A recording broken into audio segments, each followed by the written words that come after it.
두 번째 영상입니다. 자, 이거 좀 뜬금없는 얘기를 하려다 보니까 여러분이 좀 이게 이상할 수도 있어요. 설명을 조금 더 들어보세요면요. 자, 근데 지위 기능이라는 얘기가 있는데, 자, 이제 너는 뭐야? 라고 의미를 부여.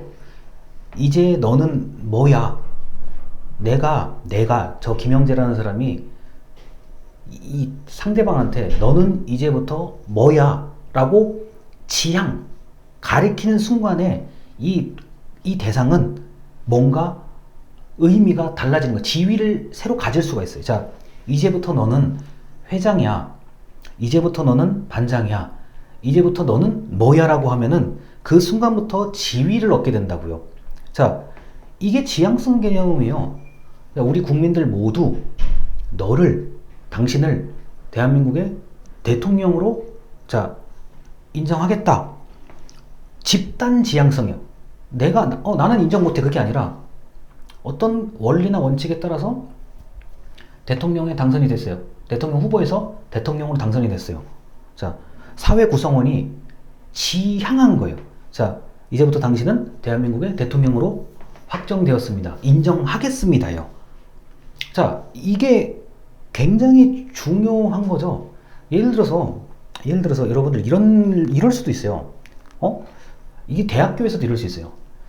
똑같은 얘기를 하는데, 토시 하나 안 틀리고 똑같은 얘기를 하는데, 자, 교수라는 사람이 이야기하는 거냐, 자, 교수라는 호칭을 또는 지위를 갖고 있는 사람이 이야기를 하는 거냐, 그렇지 않은 사람이 이야기를 하는 거냐, 여러분이 받아들이는 게 다를 수도 있어요. 그래, 교수라는 직책을 가진 사람은 저런 얘기를 할 수도 있지 라고 생각하는 거하고, 똑같은 얘기, 토시 하나 안 틀리는 얘기인데도 왜 저 사람이 저런 얘기를 하고 있지? 이게 이렇게 달라진다는 거예요. 그래서 지위 기능의 부여는 지향성에서 굉장히 대상이 되는 거. 너는 이제부터 뭐야? 그리고 사물에 대해서도, 응? 5만원? 노란색, 이렇게 노란색 빛이 나는 이렇게 생긴 게 이게 5만원이구나.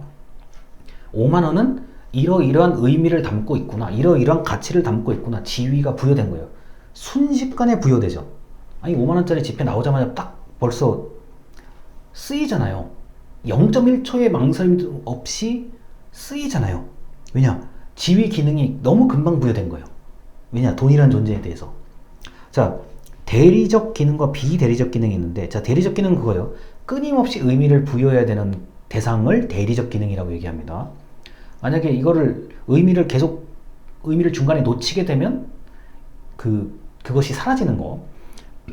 자, 그리고 비대리적 기능은 내가 말하든 말든 하든 뭐라고 하든 간에 알아서 작동하는 거 얘기합니다. 이게 보통 자연과학에서 나타나는 현상들. 물은 물, 바위는 바위, 돌은 돌, 나무는 나무, 이런 것들이요. 자, 그런데 살다 보면은 대리적 기능과 비대리적 기능, 이게 혼합돼가지고 뭐가 뭔지도 몰라요. 예를 들어 이런 거 있잖아요. 여러분이 친구를 만나서 안녕이라는 얘기를 해요. 안녕이라는 이야기를 내가 고민을 하고 하는 게 아니라 무의식적으로 안녕이에요. 그리고 또 하나 덧붙이는 우리나라의 또 중요한 문장. 잘 지냈어? 밥은 먹었니? 이거를 고민을 안 하고 얘기한다니까요. 아니, 이거를 막 진짜 심각하게 고민해서 안녕, 심각하게 고민해서 이제 밥 먹었니? 그런 얘기 안 해요. 나도 모르게 나오는 경우들이 거의 태반이에요. 자, 근데 나도 모르게 안녕, 밥 먹었니?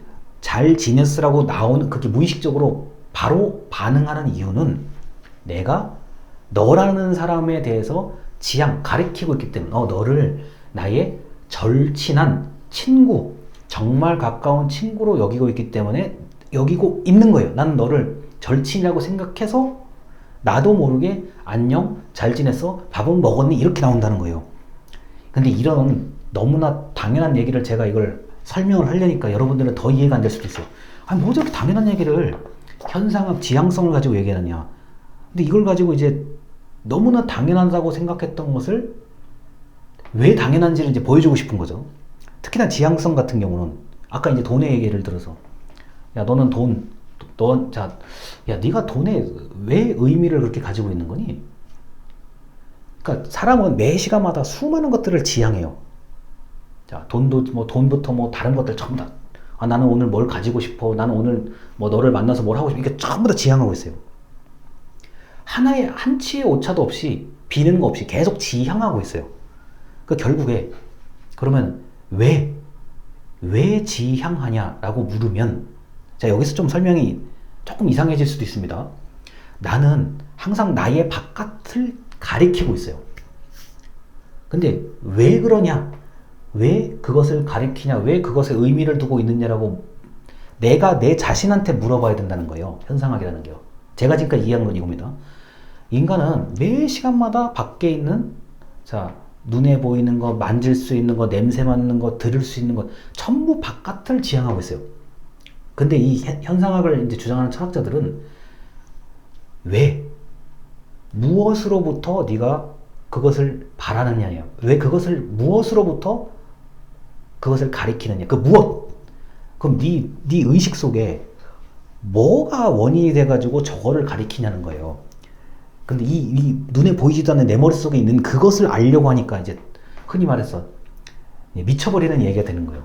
아니, 눈에 보이지도 않고 냄새도 안 나고 만질 수도 없는 내 머릿속에 그것을 왜 알려고 하냐는 거예요. 그러니까 이해가 안 되죠, 이게. 그래서 우리가 행정학개론의 그 교과서 보면 딱 현상학을 주장했다 이렇게 딱 한 단어로 나가야 끝나요. 이게 글로 설명하기도 굉장히 어려운 분야거든요.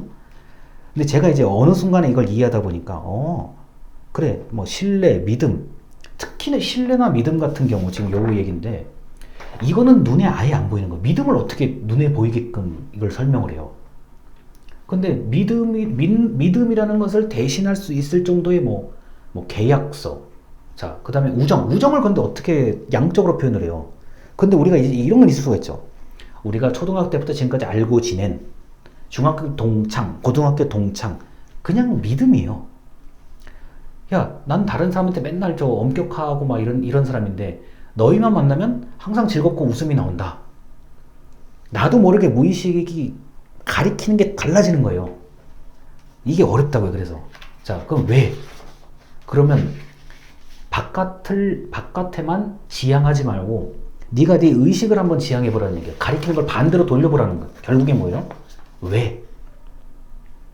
야, 김영재라는 너는 돈도 벌고 싶고 뭐도 하고 싶고 이게 똑같이 매 순간마다 이 바깥에 있는 걸 지향하는데 그러면 이거를 그대로 네 의식 속으로 돌려보라고요. 왜 지향하는데? 왜 돈에 의미를 부여하고 왜 강의하는데 의미를 부여하고 왜 글을 쓰는데 의미를 부여하고 왜 책 쓰는데 의미를 왜? 그렇게 얘기하면 이제 완전히 공허한 얘기가 돼요. 내가 이거에 대해서 이유를 다 얘기할 수도 없고 안 할 수도 없고 표현이 안 돼요. 그래 돈은 뭐 이래서 난 이렇게 의미가 있어. 근데 강의하는 거? 야, 이거 어려워지는데? 네가 왜 강의를 하려고 그러느냐? 왜? 그러니까 예를 들어 좋아해서. 그러니까 왜 좋아하는데? 그러니까 계속 꼬치꼬치 캐묻는 거예요. 이 현상학이라는 게 바깥으로 캐묻지 말고 네가 네 의식 속으로 캐물으라는 얘기예요. 이러니까 우리가 흔히 말해서 행정학에서 배우는 현상학이 이해가 될 수가 없죠. 정부의 정책은 일단 눈에 드러나는 것부터 시작해요. 여러분 그렇잖아요. 대학교 등록금 정책, 등록금이란 돈이 딱 눈앞에 드러나는 거고 프로그램, 사업 이거 눈에 드러나는 거예요. 그걸 가지고 행정학은 얘기를 해요. 근데 이 철학 중에서도 이제 대표적인 현상학 이건 안 드러나는 거예요. 아예 머릿속 저 한쪽에 있는 얘기를 하고자 하는 건데 야, 그거를 머릿속에 있는 걸 내가 어떻게 얘기를 해? 그걸 어떻게 정책으로 만들어? 야, 이거는 행정학이 아니라 이거는 심리학 상담학에서 한번 봐봐. 근데 심리학 상담학조차도 어떻게 합니까? 설문지, 심층 인터뷰 등등을 통해서 어떻게든 끌어내야 돼요. 그 사람의 뭔가를 단서를 끝까지 끌어내야 돼요. 야, 너 오늘 얘기하기 그러면 다음 주에 다시 와. 야, 됐어. 너 얘기가 말고 너 엄마에 대해서 얘기해봐. 너 아빠에 대해서 얘기해봐. 너 할아버지 기억나니? 할아버지 그거 알고 있으면 얘기해봐. 그 가계도를 그리잖아요. 상담심리적은요. 어떻게든지 끌어내야 돼요. 의식을. 끌어내서 분석을 하고 거기에 대해서 처방을 하는 게 이제 제가 알고 있는 심리상담 분야예요. 근데 이 현상학은 내가 내가 묻고 내가 답한다는 개념이에요. 왜 그러지?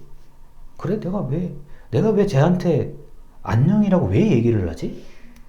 그러니까 이 단순한 걸 가지고 이렇게 어렵게 설명을 하려니까 이게 일반인들 개념에서는 짜증이 나죠. 설명을 하는 저도 지금 이게 이제 슬슬 답답해지는데요. 일단 영상 여기까지 하고 이제 마지막 영상으로 넘어가겠습니다. 감사합니다.